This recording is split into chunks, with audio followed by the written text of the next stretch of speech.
thing we're going to do tonight here, that was awesome. I thought that, just get into some of that. I love how fired up you get about it. We have a mailbag. We got a couple really good questions. I think we got four pretty good questions in the mailbag. First one, who will benefit from a shorter season this year in Major League Baseball? I know your answer. I don't like it. Who you got? You don't like it? No. I got the Washington Nationals. I mean, and look at what happened to the Red Sox last year. All their starting pitchers got hurt. So what do the Nationals benefit from? A fully rested starting rotation with an extended offseason. I mean, I don't think they're going to repeat the World Series. I don't think losing Rendon's going to hurt way too much. And I just don't think it makes sense. I think they just got their ring before their window closed, and their guys are getting older. But for what the workload that starting rotation took coming out of the bullpen and doing the things they did, getting that extra break, it's going to pay huge dividends, and they can run down the stretch run and make a run at it. I mean, they're the same team that went 19-31, so 50 games does not exactly play into what history says about them.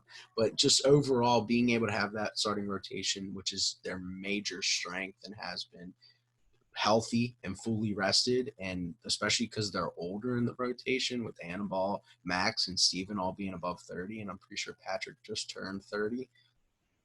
That's what you need, because that's what hurt the Red Sox. They still hit last year. They just didn't pitch. All their pitchers were hurt. Chris Sale's got Tommy John now.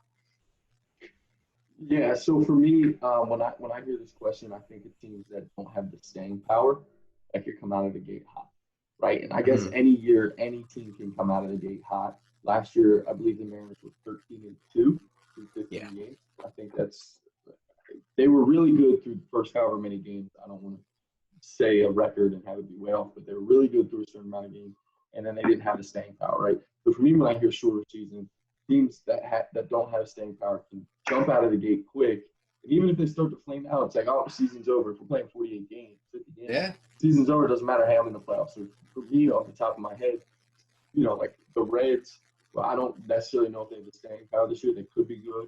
They could be really good. They don't have the staying power this year.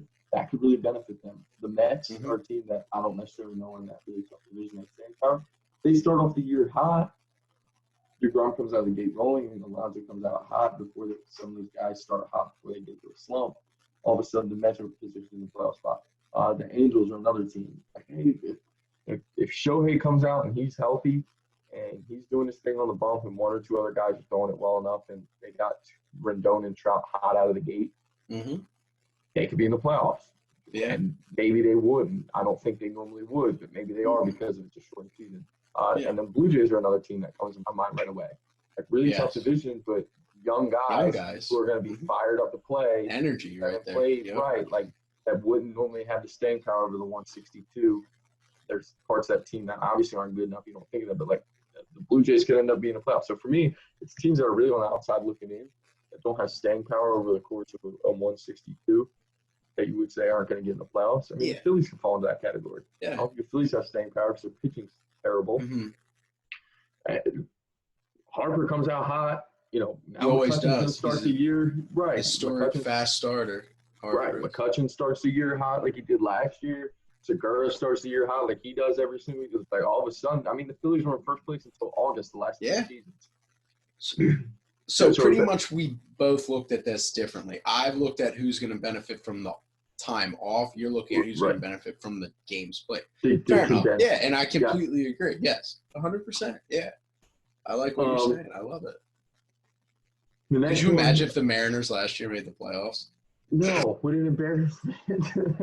That's the thing that really bothers me about it. Kikuchi game 1. Oh, my gosh.